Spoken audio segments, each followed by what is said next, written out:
The Galactic Concord had watched Earth for 300 years before they decided to make contact. They sent their ships to orbit the pale blue planet and studied the strange creatures that lived there. The Concord was a group of 47 different alien species who had learned to live together in peace. They had rules for everything, including war. War among the Concord species was simple and clean.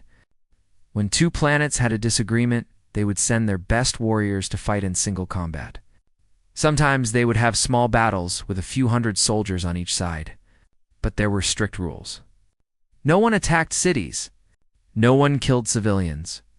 Wars lasted for days, sometimes only hours. Then everyone shook hands and went home. Ambassador Shavriel was chosen to make first contact with humanity. He was a tall insectoid being with large compound eyes and clicking mandibles. He had met dozens of new species before and brought them into the Concord. This would be easy, he thought. He landed his ship in Geneva, Switzerland, where the humans had their international buildings. He carried with him a data tablet containing the standard articles of civilized conflict. Every species signed these articles when they joined the Concord. It was just a formality. The humans sent a military officer to meet him. Her name was Commander Lisa Grant. She was a woman in her 40s with gray eyes that seemed to look right through people. She had fought in several wars on Earth and carried herself with the quiet confidence of someone who had seen terrible things and survived them. Lisa took the data tablet and read through the articles of civilized conflict. Her expression did not change, but something in her eyes made Shavriel uncomfortable. "Let me understand this correctly," Lisa said slowly. "In 6,000 years of galactic civilization, no species has ever bombed a city from orbit." Shavriel's mandibles clicked in confusion. Why would anyone do such a thing? The purpose of war is to demonstrate which side is stronger. Once that is clear, the weaker side accepts defeat. Destroying cities would be pointless. It would be barbaric. Lisa looked at her aide, a young officer named Kevin Moore. They exchanged a glance but said nothing. Kevin's face had gone slightly pale. "Ambassador," Lisa said carefully, "I think there are some things about humanity you should know before we go any further with this." Shavriel waved one of his forearms dismissively. "I have studied your species. You are young, only 200 years into spaceflight. You will learn our ways quickly." The first real problem came 7 months later. There was a dispute over mining rights in a distant star system called Kepler 442a. Species called the Vorthani claimed an asteroid that humans had already started mining. According to Concord law, such disputes were settled through champion combat. Each side would send their best fighter, and whoever won would get the asteroid. Earth sent Captain Danny Reyes. He was a Marine who had won medals for hand-to-hand combat. He was 32 years old, built like a tank, and had never lost a fight in his life. The duel was broadcast across 12 star systems. Billions of aliens watched as Danny faced the Vorthani champion. The Vorthani was 7 feet tall, covered in scales, and wore ceremonial armor that gleamed under the arena lights. The fight lasted for minutes. Danny moved like water, dodging the Vorthani's attacks and striking at weak points in the armor. He broke the alien's arm, then his leg, then wrapped his hands around the Vorthani's neck and twisted. There was a horrible cracking sound. The Vorthani fell and did not move again. Danny stood over the body, breathing hard, looking confused. "I thought we were fighting to first blood," he said into the sudden silence. "He just kept coming at me." He would not stop. The arena was completely quiet. Millions of viewers across the galaxy stared at their screens in shock. Danny Reyes had killed the Vorthani champion. It was the first death in a Concord dispute resolution in over 200 years. The Vorthani were furious. Not at Danny specifically, but at humanity as a whole. What kind of species trained its warriors to kill so quickly, so efficiently, so instinctively? The Vorthani champion had been one of their finest warriors, and he had been killed in less than 5 minutes by a human who seemed almost bored. "Ambassador." Shavriel requested an urgent private meeting with Commander Lisa Grant. They met in a small conference room in the Earth Embassy. Shavriel's compound eyes kept shifting colors, a sign of extreme emotional distress. Commander Grant, he said, his translator struggling to convey the weight of his words. I need to understand something about your species. You have only had space flight for 2 centuries. In that time, how many of your own kind have you killed in warfare? Lisa considered lying. She considered giving him a gentle version of the truth. But she had learned long ago that lies always caught up with you eventually. She pulled up a database on her tablet and showed it to the ambassador. In the 20th century alone, she said, approximately 100 million humans died in wars. If you include the resource wars of the 21st century, add another 60 million. Chevrel's eyes went completely dark. Among his species, this was a sign of profound shock. That is more than the total casualties of all Concord conflicts combined, he said quietly. Across 6,000 years? Across 47 different species? Lisa nodded. Yes. How is that possible? How could any species survive such losses? Lisa thought about how to explain it. She thought about the trenches of World War I, where men had died by the millions for a few miles of mud. She thought about the atomic bombs that had ended World War II. She thought about the cold, calculated logic of nuclear deterrence, where both sides had pointed enough weapons at each other to destroy the planet several times over. We are very good at killing, she said finally, and we are very hard to kill. When humans decide that something is worth fighting for, there is no limit to what we will do. No line we will not cross. Chavrel was silent for a long moment. When he spoke again, his voice was barely above a whisper. The Concord has never encountered a species like yours. Our wars are contests of skill and honor. Yours are something else entirely. Yes, Lisa agreed. They are. What are they, Commander Grant? What would you call the kind of war your species wages? Lisa thought about her grandfather who had fought in the Pacific Theater. She thought about the stories he had told her. Stories about islands where every single defender fought to the death, about cities burned to ash, about mushroom clouds rising over civilian populations. Call it total war, she said. An ambassador, I hope you never have to see what it looks like. Chavrel rose from his seat. His movements were slow and careful, like someone who had just received terrible news. I must report this to the Concord Council, he said. They will want to know what we have invited into our civilization. He paused at the door and looked back at Lisa. Commander Grant, do you believe humanity is a threat to the Concord? Lisa met his gaze without flinching. That depends entirely on whether the Concord threatens us first. Chevrel left without another word. Lisa sat alone in the conference room for a long time, thinking about the future. She had a feeling that things were about to get very complicated. She was right. The Galactic Concord wanted answers. After the incident with Captain Danny Reyes, the alien leaders decided they needed to understand humanity better. They sent their finest scholars, military experts, scientists, to Earth. Their mission was simple: learn everything about how humans waged. WAR Dr. Hannah Price was chosen to teach them. She was a military historian from Cambridge University, a woman who had spent 30 years studying human conflict. She had written books about ancient battles and modern warfare. She knew more about human violence than almost anyone alive. She stood before an assembly of alien academics in a large lecture hall in Brussels. There were over 200 aliens in the room, representing a dozen different species. Some looked like insects. Some looked like floating jellyfish. Some were made of living crystal. All of them had come to learn. Hannah's presentation was titled simply, A Brief History of Human Conflict. It was not brief. It could not be, she began with ancient times.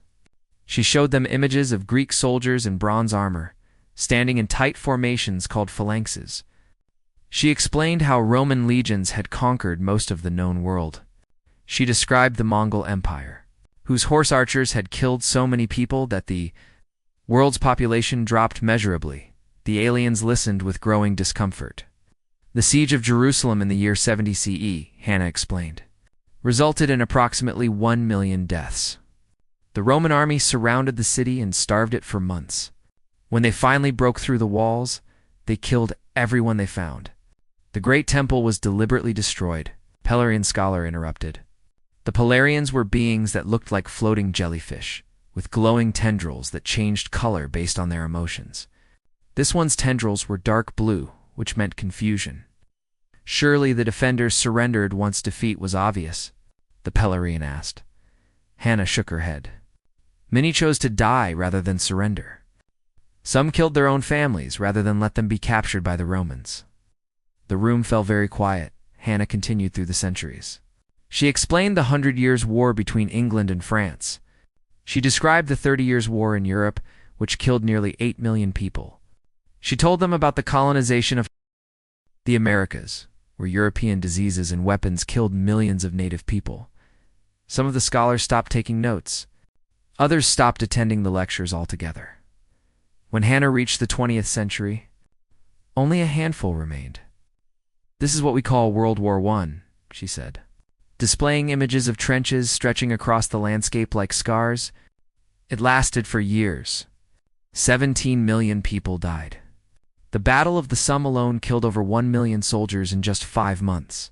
The territorial gain was approximately 6 miles. She showed them the machines of industrial warfare. Artillery cannons that could fire shells for days without stopping. Machine guns that could kill hundreds of soldiers in minutes. Poison gas that melted the lungs of anyone who breathed it. The generals knew these attacks would fail, Hannah explained. They knew thousands of men would die. They ordered the attacks anyway. Why? The Polarian asked, its tendrils now completely black, because they believed that eventually the other side would run out of men first. Then she told them about World War II. She explained the Holocaust, where 6 million Jews were systematically murdered in death camps. She showed them the firebombing of Dresden and Tokyo, where cities were deliberately burned to kill civilians. She described the siege of Leningrad, where nearly 1 million people starved to death over 900 days. And then she showed them the atomic bomb. The image of the mushroom, cloud rising over Hiroshima, filled the screen. The aliens stared at it in complete silence. This single weapon killed approximately 80,000 people in an instant, Hannah said. Another 60,000 died from radiation exposure in the following months. The city was completely destroyed in seconds. Ambassador Chevril, who had insisted on attending every lecture, spoke for the first time. And the other nations responded by building more of these weapons? Many more, Hannah confirmed. At the height of the Cold War, humanity had enough nuclear weapons to destroy our entire planet several times over. Both sides knew that if one attacked, the other would respond with everything they had. We called this strategy mutually assured destruction. That is insane, the Polarian said. Yes, Hannah agreed. We called it MAD for short. The acronym was intentional. The final lecture covered more recent conflicts. Hannah explained guerrilla warfare, where small groups of fighters could defeat larger armies through patience and cruelty. She described terrorism, where civilians were deliberately targeted to create fear. She told them about drone warfare, where pilots sitting in comfortable rooms on one side of the planet could kill people on the other side with the press of a button. When she finished, the Polarian asked the question that had been hanging over every session. Dr. Price, do humans enjoy warfare? Hannah thought carefully before answering. Some do, most do not. But we are very, very good at it. When we believe we are fighting for something important, for our families or our homes or our survival, there is no limit to what we are willing to do. No line we will not cross. Pelarian floated lower, a sign of deep thought. Among Concord species, warfare is a last resort, a failure of diplomacy. For humans, it seems to be something else entirely. What do you mean? It seems to be an art form. Hannah did not deny it. Perhaps it is simply a survival trait that never went away. Humans evolved in a dangerous world surrounded by predators and competing tribes. We survived because we were more willing to kill than anything else. That instinct is still inside us, even after all these centuries of civilization. After the lectures ended, the alien scholars returned to their homeworlds. They wrote reports about what they had learned. They shared their findings with the Concord Council. The reaction was not what anyone expected. Instead of being frightened, some species were fascinated. Young Vorthani warriors began studying human military history. The Lassian scientists tried to understand the psychology of human aggression. A few species even requested human military advisors to help improve their own armed forces. But most of the Concord was simply afraid. Humanity had been in space for only 200 years. In that time, they had not fought any major wars beyond their own planet. But their history showed what they were capable of when pushed. Their weapons, their tactics, their sheer willingness to accept casualties that would have ended any Concord conflict in minutes. Ambassador Chavarel wrote in his report, "Humanity is like a sleeping predator. Right now, they are peaceful. They want to trade and explore and make friends. But somewhere inside every human is the capacity for violence beyond anything we have ever encountered. We must be very, very careful not to wake that part of them." For 3 years after the lectures, humanity existed on the edges of galactic society. They were members of the Concord in name, but they were not trusted. Other species kept their distance. Human merchants found themselves paying higher prices at alien ports. Human diplomats were seated at the back of important meetings.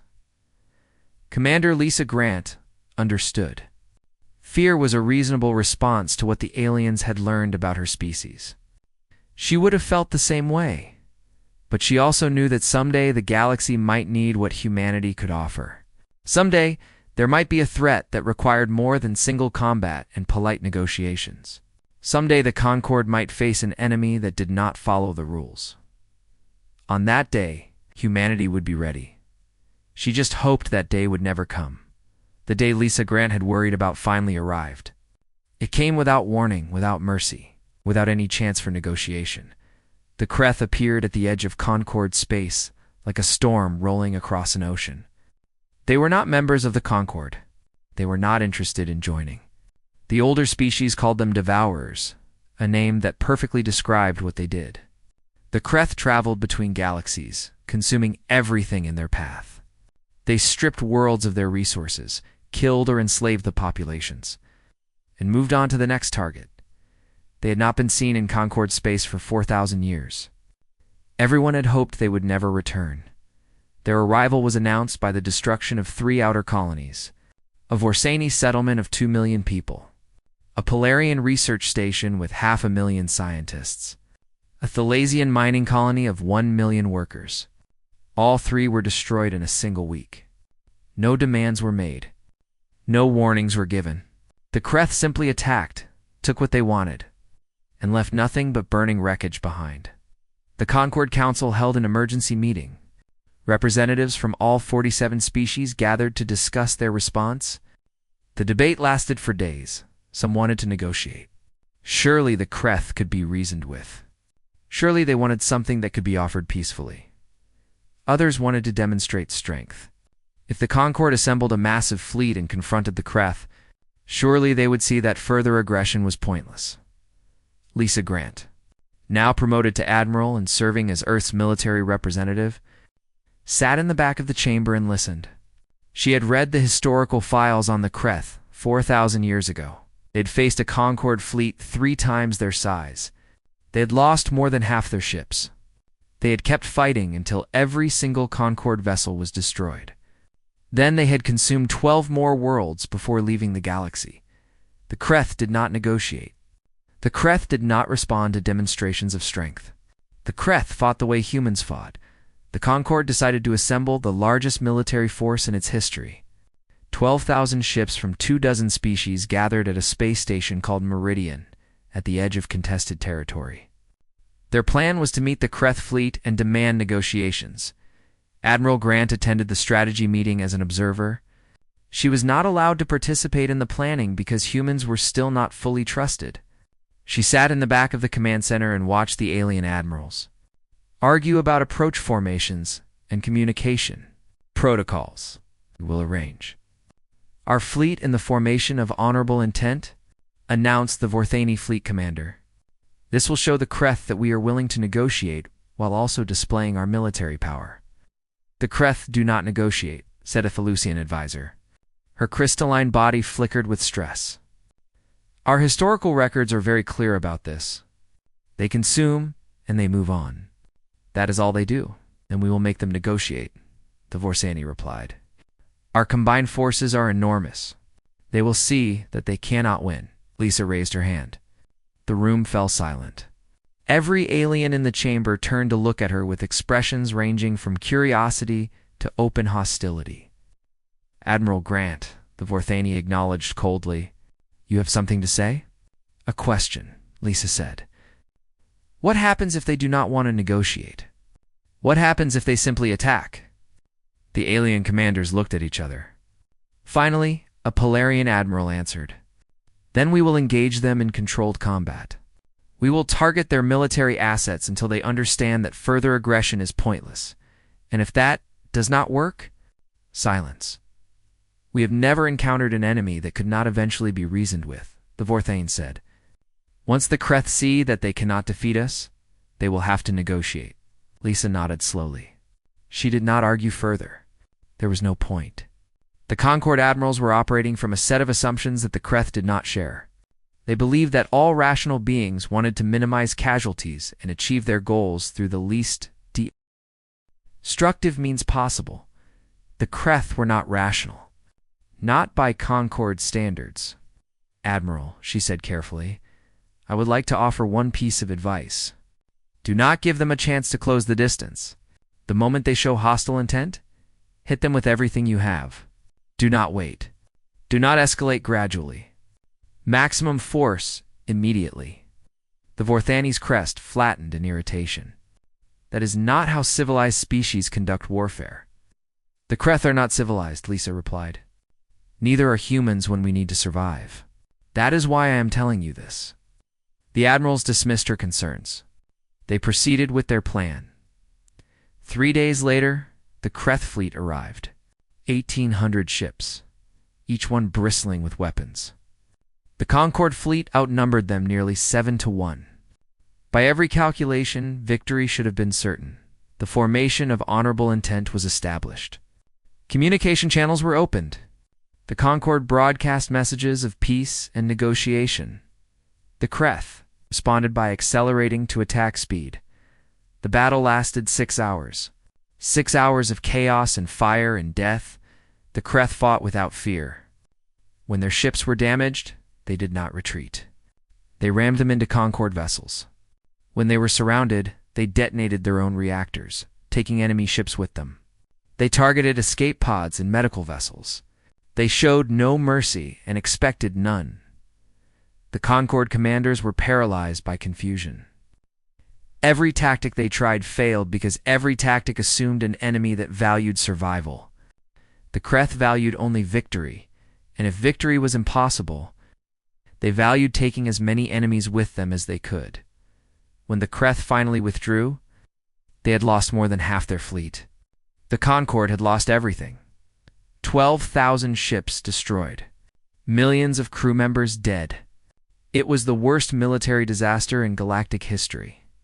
Admiral Grant watched the final reports from her quarters, aboard a small human diplomatic vessel.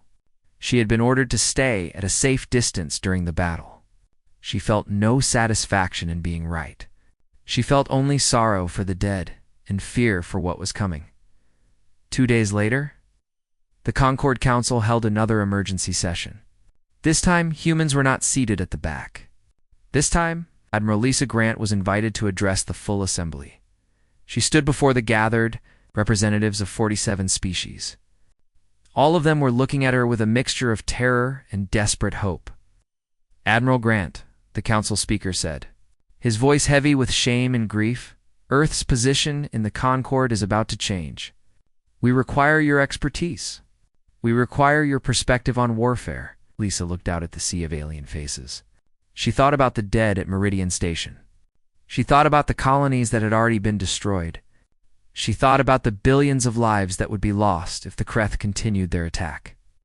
What exactly are you asking me to do? She said. Ambassador Chavrel answered. His compound eyes were completely dark, the sign of deepest distress. Teach us, he said. Teach us how to fight like humans. Teach us how to win. Lisa was silent for a long moment. She thought about what she would have to do. She would have to teach these civilized, peaceful species the arts of total war. She would have to show them how to bomb cities, starve populations, and commit atrocities that would haunt them forever. She would have to turn them into monsters, but she would also save them. Very well, she said finally. I will teach you. But I want you to understand something first. What I am about to show you cannot be unlearned. Once you know how to wage war the way humans do, you will never be able to forget it. You will carry this knowledge with you forever. The council speaker bowed his head. We understand. Don't, Lisa said. You do not understand. Not yet. But you will. She turned to face the giant screen behind her and pulled up the first of many files. Let us begin, she said. Admiral Lisa Grant was given command of a new military force called the Combined Species Defense Initiative. Her mission was simple to describe but terrible to accomplish. She had to transform the Concord military into a force capable of defeating the Kreth. She chose her staff carefully. From Earth, she selected Captain Danny Reyes, the Marine who had killed the Vorthani champion years before. Dr. Hannah Price left her university to serve as strategic advisor. From the alien species, Lisa picked officers who had shown they could think differently from their peers. Her Vorthani liaison was Commander Zethrak, a young officer whose entire family had been killed in the Kreth attacks. His grief had turned into cold hatred, and hatred made him willing to learn things his species had forbidden for thousands of years. Her Pelarian advisor was called Luminanso Purpose. She was a scholar who had spent her life studying conflict as an abstract concept. Now she would learn what conflict really meant. They gathered on Earth. In a training facility built in the mountains of Colorado, Lisa chose this location deliberately. The thin air, harsh weather, and dangerous terrain would push the alien officers beyond their comfort. War, she told them, was about operating beyond comfort. The first lesson was about doctrine. Forget everything you know about civilized conflict, Lisa told her assembled officers. The rules you have followed for 6,000 years are designed for enemies who share your values. The Kreth do not share your values. From this point forward, the only rule is winning. She showed them recordings of the Battle of Meridian Station. Frame by frame, she pointed out the moments where Concord tactics had failed. Your fleet engaged according to the principles of proportional response, she explained. You matched their aggression level for level, always leaving room for negotiation. This assumes your enemy wants to negotiate. The Kreth do not. She zoomed in on a Kreth destroyer ramming a Concord battleship. When they started using suicide attacks, your commanders hesitated. They could not understand an enemy willing to die for a small tactical advantage. That hesitation cost you 18 capital ships in 12 minutes. Commander Zethrak spoke. His voice was controlled, but his body was tense with fury. We were not prepared for such barbarism. No, Lisa corrected. You were not prepared for commitment. There is a difference. Barbarism is random and emotional. What the Kreth showed was absolute dedication to victory regardless of cost. Humans understand this very well. It is how we have won our most desperate wars. She showed them footage from Earth's history. Japanese pilots flying their planes directly into enemy ships during World War II. Soldiers charging into certain death during the American Civil War, civilians in Stalingrad, fighting with broken bottles and bare hands against tanks in 1945, Lisa explained. The Japanese military was planning to arm their entire civilian population with bamboo spears to resist an American invasion.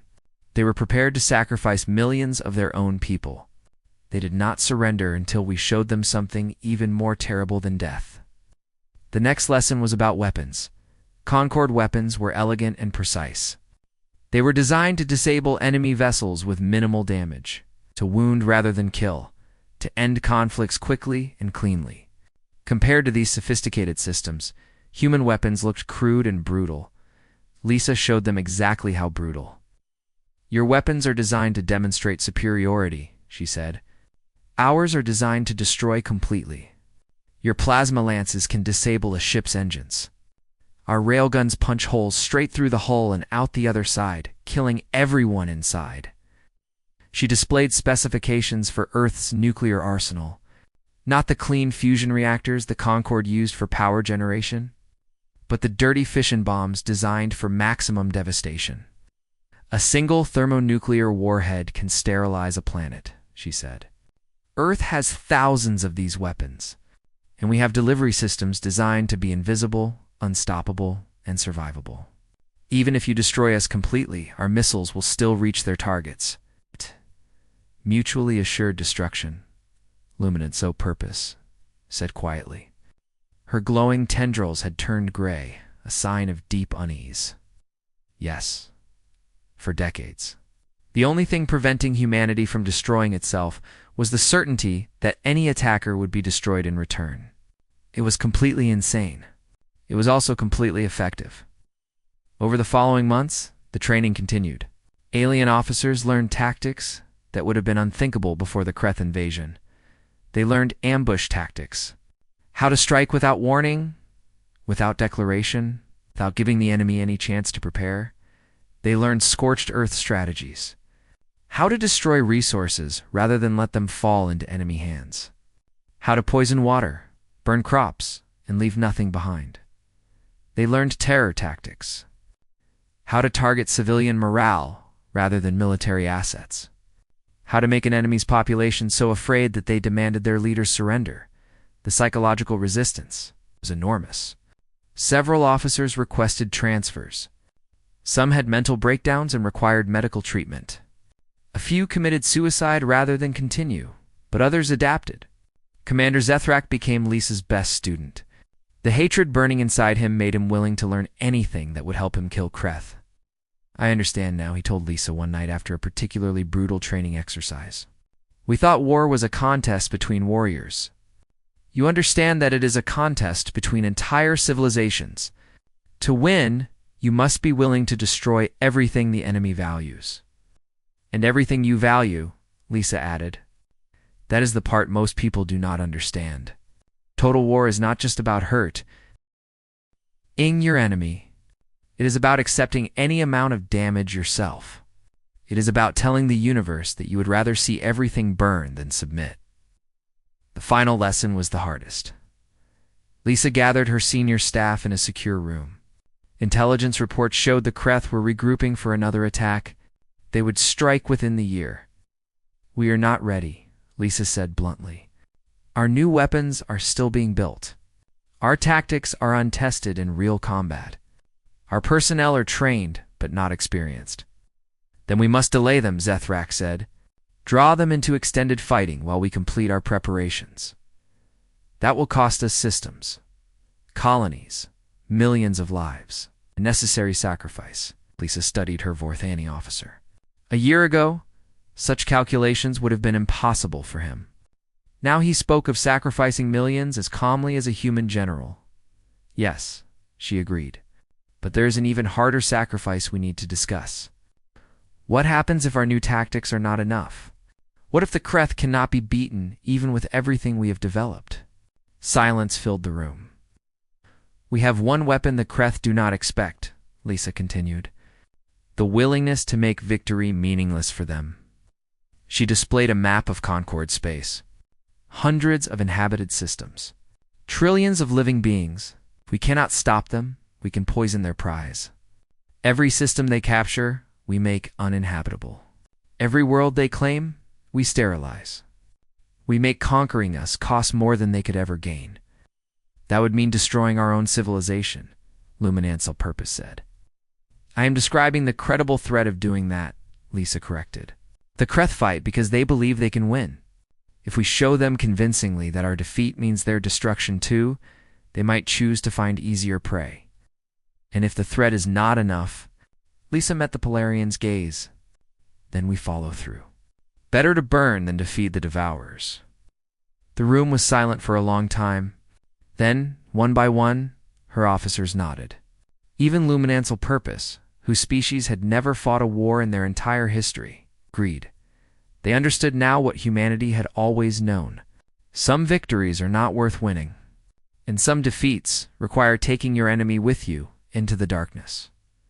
The preparations continued. New weapons were built. New tactics were refined.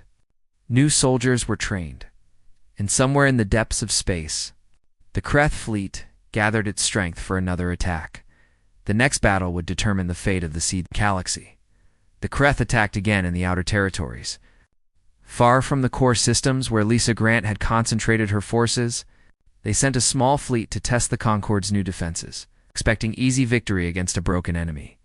They did not find what they expected. The first battle happened at a mining colony called Thesan. 40,000 people lived there. The Kreth sent 12 ships.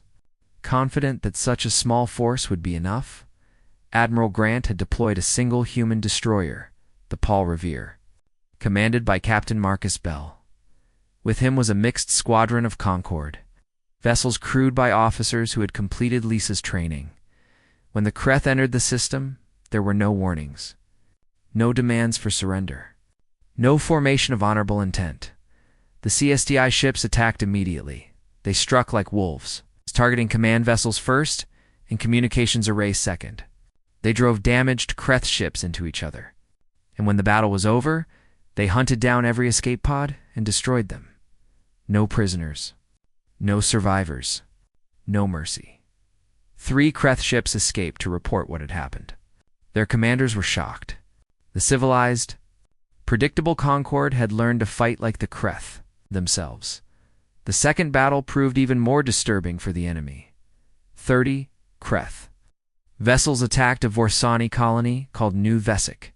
6 million people lived there. CSDI forces were outnumbered 3-1.